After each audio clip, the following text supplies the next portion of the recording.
स्वागत है आपके जो सरकारी जॉब अलर्ट पे। यहाँ पर देखिए दोस्तों, हम बात करने जा रहे हैं आरआरबी रेलवे की ओर से जो टेक्नीशियन की वैकेंसी आई है। जैसा कि आपको पता है, पहले ही आपका आरआरबी टेक्नीशियन जो है उसमें ग्रेड जो 1 है उसके लिए फॉर्म फिलअप हो चुका है। अब इसमें रीओपन वैकेंसियाँ नहीं हुई हैं, लेकिन अभी जो टेक्नीशियन ग्रेड 3 है इसके लिए फॉर्म फिर से रीओपन हुआ है और ये 16 अक्टूबर तक के भी फॉर्म चलेगा। जिन्होंने अप्लाई नहीं किया है वो अप्लाई कर सकते हैं। इसमें आपके पास ITI होना चाहिए या फिर 12th होना चाहिए, तो आप अप्लाई कर सकते हैं। 12th के लिए सिग्नल और टेली कम्युनिकेशन की भी वैकेंसी है जिसमें आप अप्लाई कर सकते हैं। और ITI में आपके पास कोई ट्रेड होनी चाहिए, जैसे फिटर, टर्नर वगैरह बहुत सारी ट्रेडें हैं, उनसे आप अप्लाई कर सकते हैं। तो यहाँ पर देखिए, अगर हम बात करें सेफ स्कोर की, तो जैसा देखिए यहाँ पर ITI ग्रेड 3 में आपको पता है बहुत सारी ट्रेडें होती हैं और उसी हिसाब से अलग अलग ट्रेड से आप अप्लाई करते हैं, जिसकी वजह से अलग अलग आपकी कट ऑफ जाती है। ठीक है, तो और अलग अलग ट्रेड तो होती ही होती है। और उसके बाद आपका जो जिस आप जोन से डालते हैं तो उस जोन में आपकी अलग अलग डिफरेंस टाइप की अगर देखें तो पोस्टें होती हैं। ठीक है, जैसे कि अगर फिटर की बात करें तो फिटर में बहुत सारी पोस्टें निकलती हैं, जैसे ब्रिज हो गया, ठीक है, और ट्रैक मशीन वगैरह हो गया। फिटर की पोस्ट होती है, फिटर मैकेनिक की पोस्ट होती है, तो अलग अलग पोस्टें होती हैं। ठीक है, तो उसी हिसाब से आपकी कट ऑफ जाती है। ठीक है, तो ऐसा नहीं कि आपका कट ऑफ 70+ चला जाए या 80+ चला जाए, इतना नहीं जाता है ITI में। ठीक है, अगर ITI आपने कर रखा है, क्योंकि इसमें बहुत सारे बच्चे ऐसे होते हैं जो टेक्निकली पढ़ते हैं, तो उनका जो ये पोर्शन होता है, ठीक है, मैथ, टेक, रीजनिंग और GK और साइंस वगैरह, साइंस तो उनकी ठीक होती है, लेकिन ये सब जो पोर्शन है थोड़ा सा वीक होता है, जिसकी वजह से कट ऑफ कम जाती है ITI में।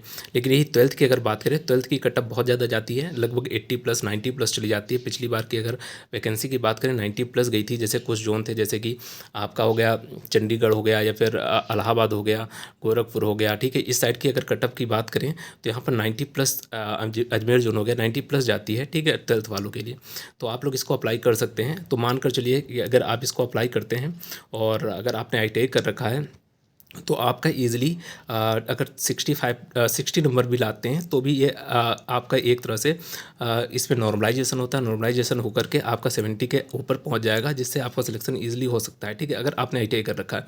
लेकिन अगर आपने 12th कर रखा है तो आप समझ कर चलिए कम से कम आपको 80+ करना ही होगा।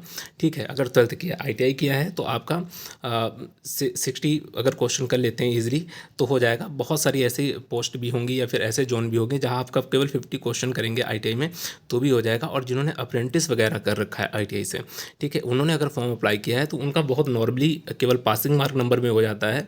ठीक है, क्योंकि उनके पास अप्रेंटिसशिप होती है जिसमें उनको रिजर्वेशन मिलता है। ठीक है, तो यहाँ पर आप मानकर चलिए कि अगर मैथ में भी आप क्वेश्चन करना चाहते हैं, अभी से तैयारी करते हैं, तो मुश्किल तौर पर आप 15 क्वेश्चन भी अगर कर लेते हैं जिन्होंने ITI कर रखा है। और रीजनिंग की अगर बात करें तो देखिए इतना वीक होते हैं बच्चे, क्योंकि ITI में उनको टेक्निकली ज़्यादा पढ़ाया जाता है।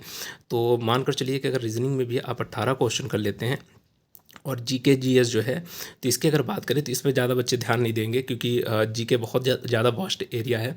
तो आप 2 क्वेश्चन इसको लेकर के चलें। और इसका साइंस की अगर बात करें, साइंस इनकी स्ट्रांग होगी। ठीक है, अगर साइंस आप अच्छे से करते हैं, प्रीवियस ईयर पेपर लगाते हैं, तो उससे आपको पता चल जाएगा कैसा एग्जाम आएगा। तो इस हिसाब से आप साइंस तैयारी करेंगे तो आप मानकर चलिए कम से कम 25 क्वेश्चन इसमें आप कर लेंगे। तो टोटल आपका देखा जाए तो यहाँ पर क्वेश्चन आपके ये नंबर बनेंगे जाकर समथिंग 60 के आसपास बन जाएंगे। तो आप इजीली एग्ज़ाम क्रैक कर सकते हैं। तो थोड़ी सी तैयारी अच्छे से कर लीजिए, आपका हो जाएगा। अब यहाँ पर देखिए जो टेक्नीशियन ग्रेड 1 की अगर बात करें तो यहाँ पर देखिए, यहाँ पर इस कट ऑफ जो है यहाँ पर भी 70+ ही जाएगी। ठीक है, इससे ज़्यादा नहीं जाएगी। ठीक है, 70 इसलिए कह रहे हैं क्योंकि यहाँ पर देखिए वैकेंसियाँ कम है, 1000 वैकेंसियाँ, ज़्यादा वैकेंसियाँ भी नहीं है। और दूसरी बात, इसमें बच्चे जो बैठेंगे वो डिप्लोमा, BSc और BTech वाले बच्चे इसका एग्ज़ाम देंगे। ठीक है, तो अच्छी खासी कट ऑफ इसमें भी जाएगी। ठीक है, तो यहाँ पर अगर बात करें, क्योंकि सिग्नल की ही केवल वैकेंसियाँ हैं इसमें और अलग से कोई वैकेंसियाँ नहीं है। ठीक है, तो यहाँ पर आपका अच्छा खासा कट ऑफ जाने का चांसेस हैं। ठीक है, जैसे कि मैथ की अगर बात करें तो 20 क्वेश्चन आ रहे हैं और 20 क्वेश्चन में अगर आप 15 भी कर लेते हैं तो ठीक ठाक क्वेश्चन कर लेंगे। और रीजनिंग की अगर बात करें तो 10 क्वेश्चन भी आप कर लेते हैं तो ठीक ठाक हो जाएगा। 25 क्वेश्चन यहाँ से आपके हो जाएंगे। अब GK में कोशिश कीजिए कि कम से कम 5 क्वेश्चन तो आप कर ही लें। ठीक है, 30 क्वेश्चन यहाँ से आपके हो जाएंगे। बेसिक साइंस और इंजीनियरिंग की अगर बात करें तो देखिए जो भी BSc हो बीटेक हो या फिर ठीक है बीटेक और डिप्लोमा वाले बेसिक साइंस में थोड़ा सा स्ट्रांग होंगे। ठीक है, देखिए बेसिक साइंस में दो चीज़ें आ रही हैं, एक तो आपका ये नॉर्मली साइंस आ रहा है और दूसरा आपका टेक्निकल आपका आ रहा है। तो टेक्निकल में देखिए जो बीएससी वाले हैं वो टेक्निकल तो अच्छा नहीं कर पाएंगे, लेकिन बीटेक और डिप्लोमा टेक्निकल में अच्छा कर ले जाएगा।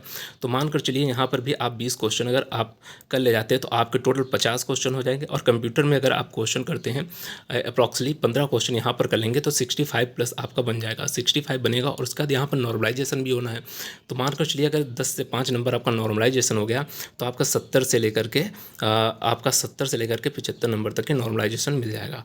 और 75 नंबर में अगर आपके इतने आ जाते हैं तो आप किसी भी जोन से डालें तो यहाँ पर आपको सिलेक्शन ईजिली हो जाएगा। ठीक है, तो आप लोगों को थोड़ी तैयारी करनी होगी, तैयारी कीजिए अच्छे से। और चैनल में नए हैं तो चैनल को सब्सक्राइब कीजिए। गवर्नमेंट जॉब से रिलेटेड आपको जानकारी मिलती रहेंगी। फिर मिलते हैं नेक्स्ट वीडियो में। धन्यवाद दोस्तों।